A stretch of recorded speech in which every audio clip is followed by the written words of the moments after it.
Good morning everyone, and welcome back to Craft Eccentricity. And we're having a little tutorial today. Yeah, we haven't had one in a couple of weeks, and quite a few people I think last week were sort of like, how did you do the stamping in the stencil and so on and so forth. So what I've decided to do, if you looked at that video last week, you would have seen the little sort of like envelope pocket that I made was quite bright, happy and cheerful. So I'm going to concentrate on Halloween. I'm going to use exactly the same stencil, but we're going to make it more Halloweeny.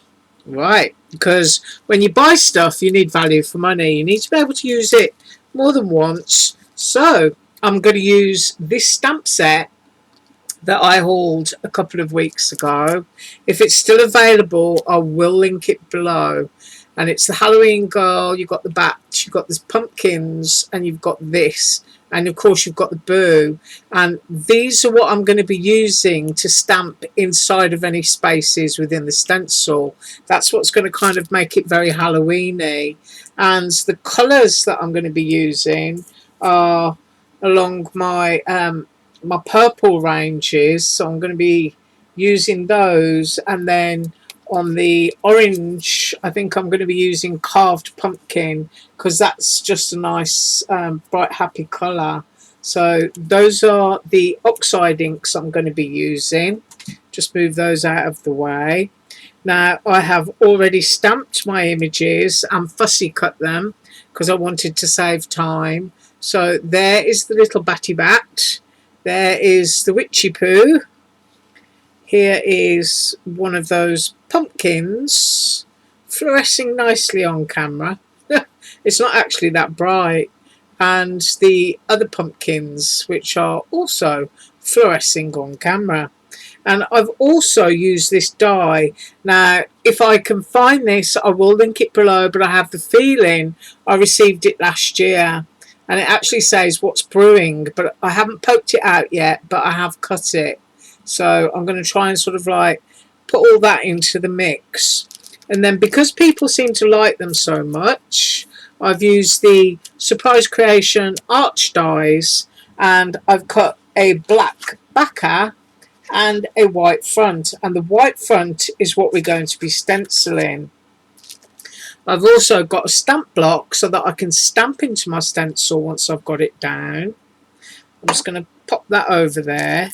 This is that lovely, pretty, happy stencil that's all grunged up because I've been using it, that I used last week. So we're using this one again.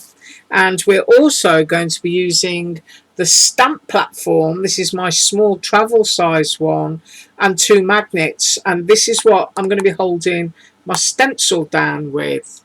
Right, I'm just going to pause a second while I move everything out of the way. Right, so I've done all that, and I've got my piece of cardstock down, and this is the area of this stencil that I want to use, which is down in a corner, and it's got some nice open space. So I'm just going to make sure that that is there, and I'm going to hold it down with a magnet. And I've got this one, and I'll just hold that with a magnet. Well, I'm going to have my hands in there anyway, which is also going to assist me. First of all, I'm going to go in with my orange, because I know that purple and orange will make brown.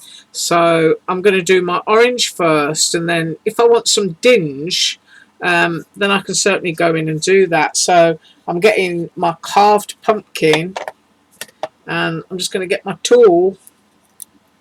And these are oxide inks on here. I may need to grab my pad and find out if this one is juicy enough to do the inking. So first of all, I'll try it.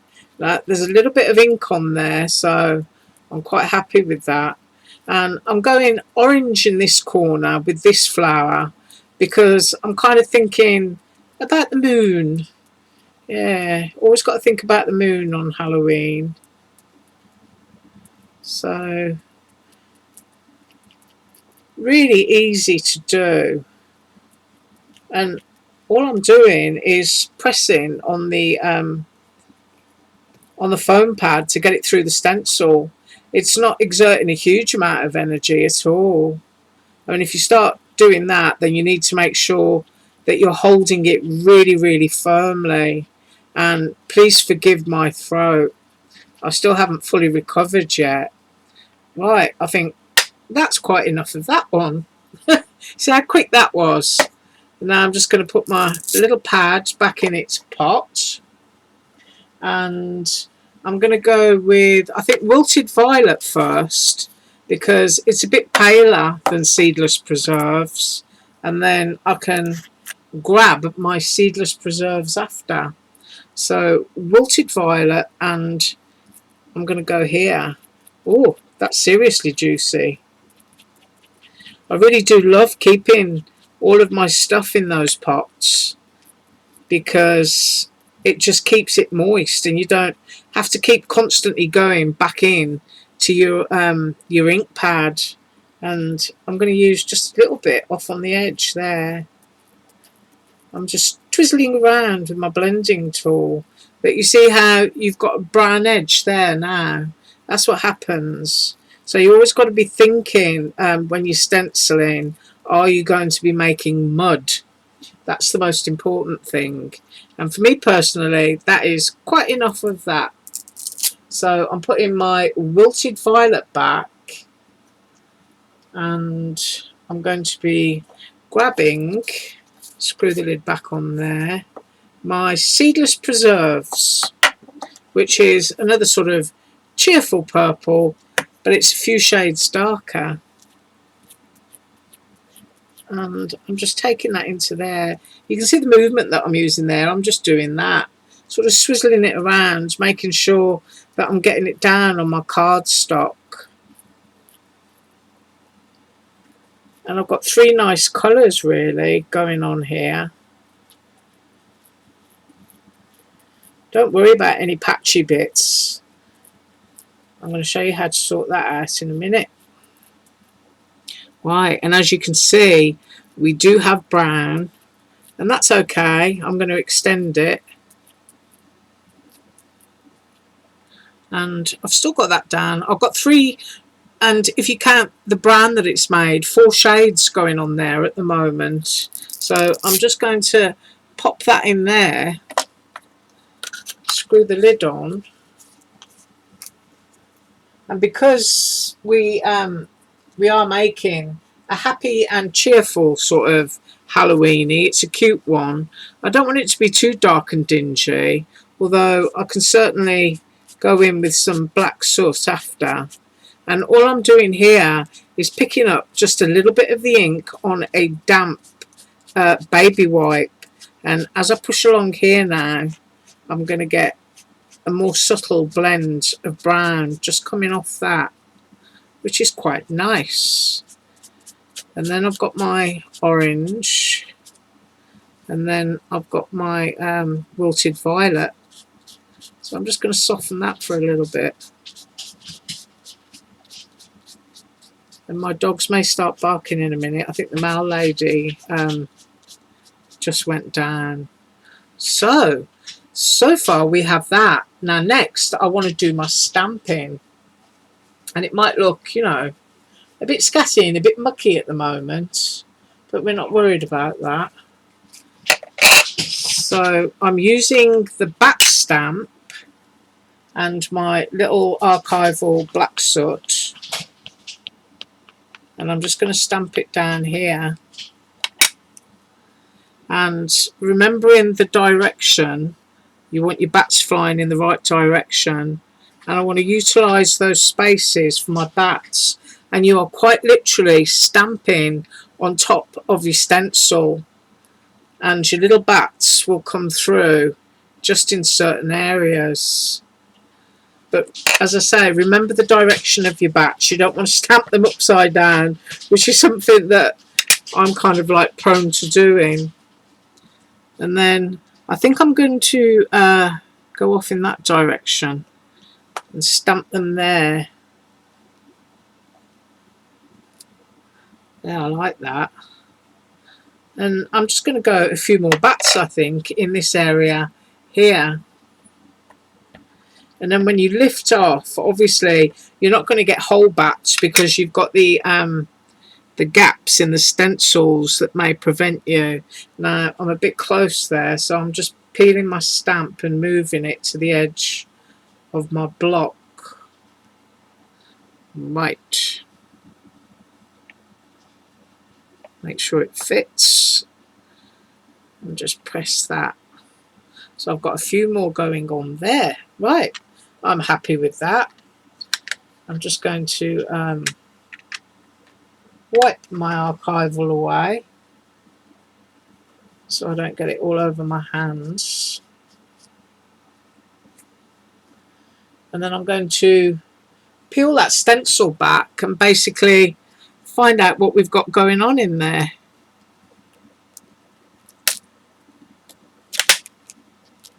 Oops, move that. So that is what the stencil looks like at the moment. As you can see, you've got a feeling of a moon and you've got your bats going on. It could be a stained glass window, couldn't it? You know, and we've got this huge white border here. Now that's okay. I think that's quite attractive. And what I'm going to do is I'm going to distress into that. So I think I'm going to go in with my, let's have a look here.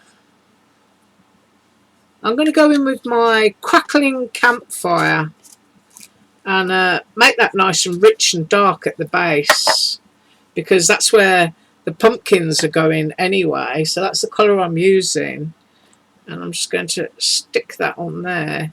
And as you can see, I'm making all my mess at the moment on the stamp platform, and I'll just take this away and wash it after. So coming in off the edge, because I don't really know how much we've got going on here. That's quite nice. You can just do your own thing. And then you've got those lovely white spaces that are left behind from that stencil. So we've got the crackling campfire, we've got the carved pumpkin, we've got the wilted violet, and we've got the seedless preserves. And we can just about make out our bats there. Now, I absolutely love that. So having looked at that, and get my baby wipe again, just get that off there for a minute. It's amazing the kinds of things that you can introduce into your craft room to make a mess on. I mean, if it's there, I'll put ink on it. Right, and now I've got this, I'm going to get my fine liner. And I'm just using a Copic multi-liner, and this one is 05. And all you need to do is have fun and start to doodle. So quite literally going up there.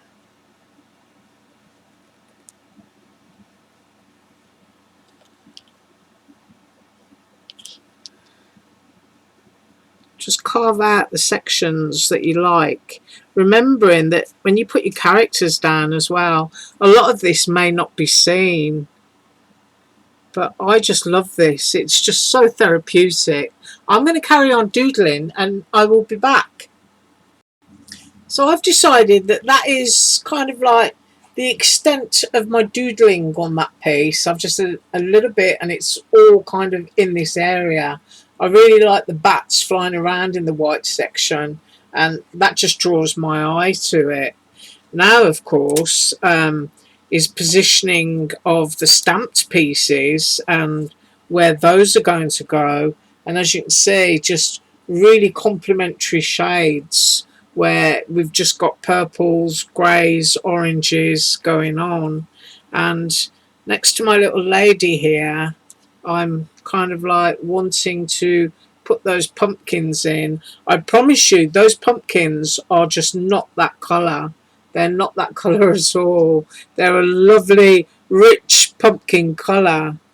And then I've got those there, and I want to put my batty bat in.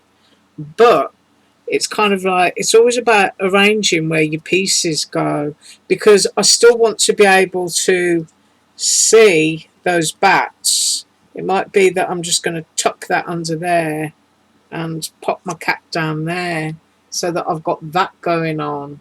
But I'm just going to pause while I move all this stuff so we can get with making it. Right, so I've got the booth from the set, and I'm just going to ink it up and stamp it down.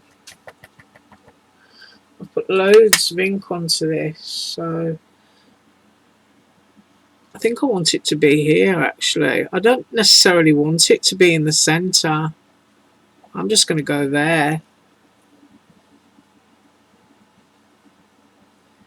Let the ink transfer. And there it is.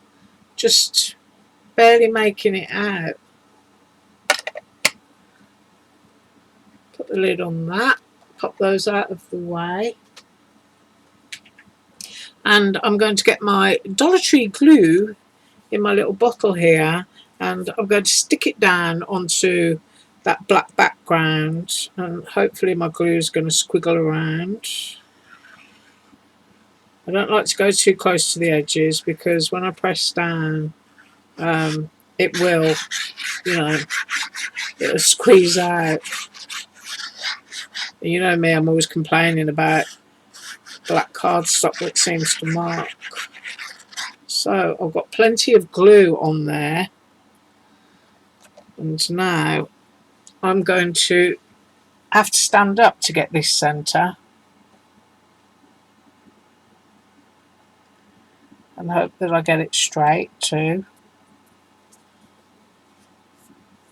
So push that down.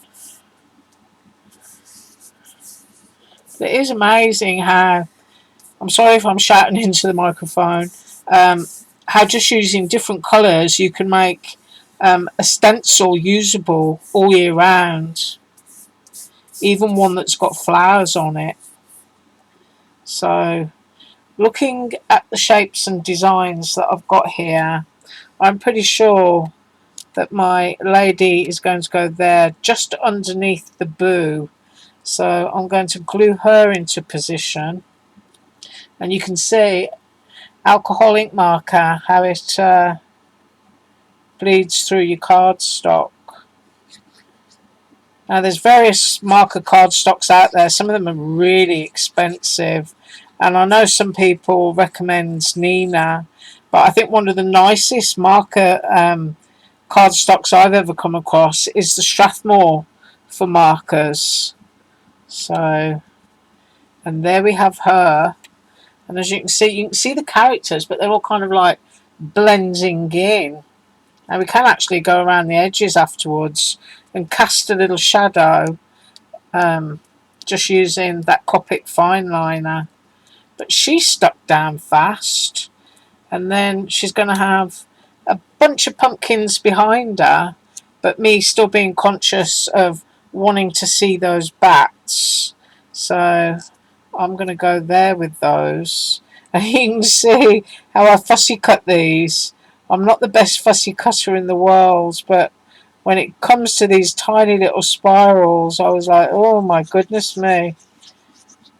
But I managed to achieve it in the end.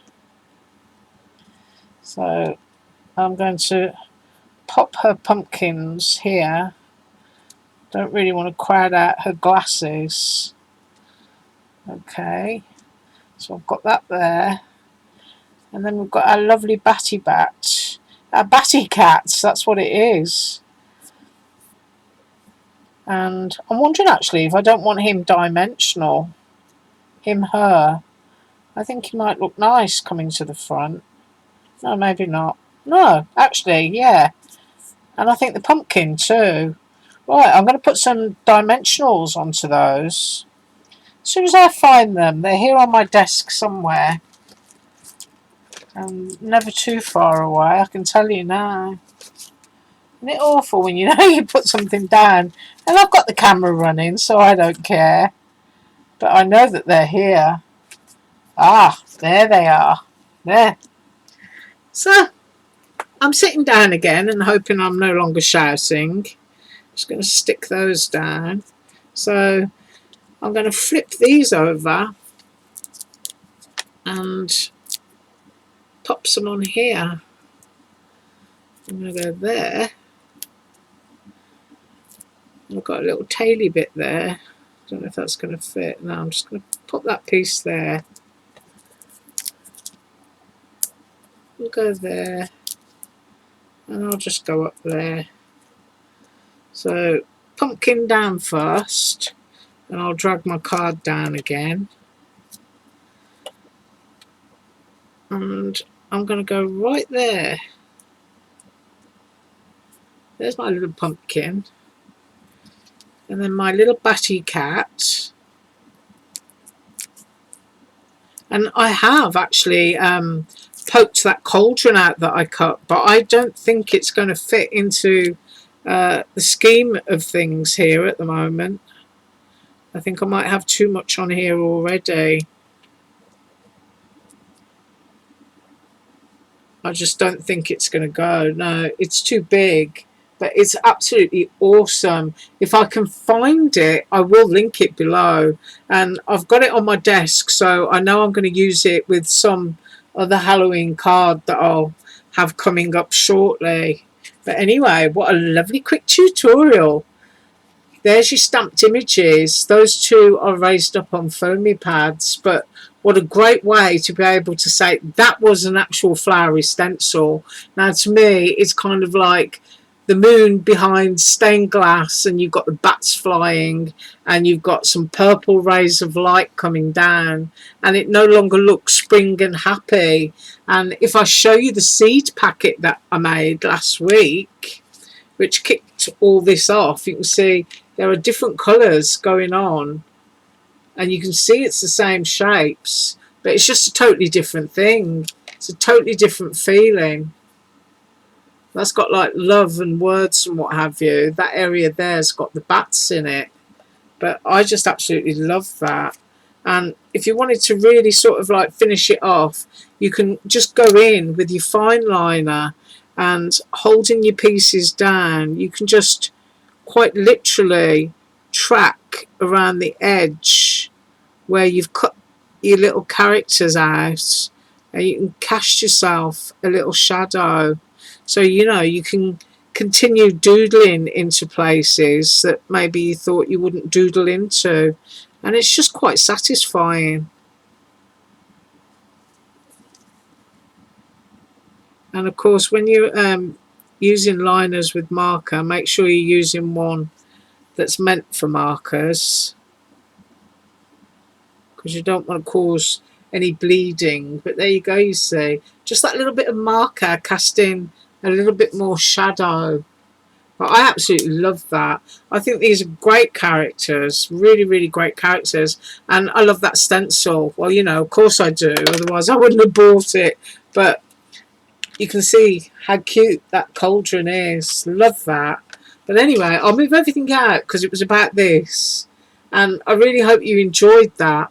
Super, super quick to use a stencil, create a quick background, and I thank you so much for joining me today. I really do appreciate all of you. I'm still sort of like stunned at the amount of people that watch my videos, and I am very grateful, and I do thank you so much for it. But as usual, all links are below, and I am going to be up tomorrow with a personal haul. You have an absolutely awesome day. Bye.